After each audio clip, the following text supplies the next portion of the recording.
അസാധ്യമായത് ജീവിതത്തിൽ സംഭവിക്കണമെന്ന് നിങ്ങൾ ആഗ്രഹിക്കുന്നുണ്ടോ? എൻ്റെ ജീവിതം മനോഹരമായി മാറണമെന്ന്? എന്നാൽ അതിരാവിലെ എഴുന്നേറ്റ് പ്രാർത്ഥിക്കണം. അതിന് ഒരു വചനം പരിചയപ്പെടുത്തി പ്രാർത്ഥിക്കുകയാണ്. ജ്ഞാനത്തിൻ്റെ പുസ്തകം 16-ാം അധ്യായം 25, 26, 27, 28, 29 വാക്യങ്ങളാണ്.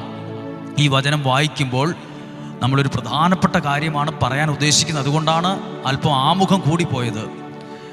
25-ാമത്തെ വാക്യം: കർത്താവേ, അങ്ങേ ആശ്രയിക്കുന്നവരെ പോറ്റുന്നത് വിവിധ ധാന്യങ്ങളല്ല, അങ്ങയുടെ വചനമാണെന്ന് അങ്ങയുടെ വത്സല മക്കൾ ഗ്രഹിക്കാൻ വേണ്ടി.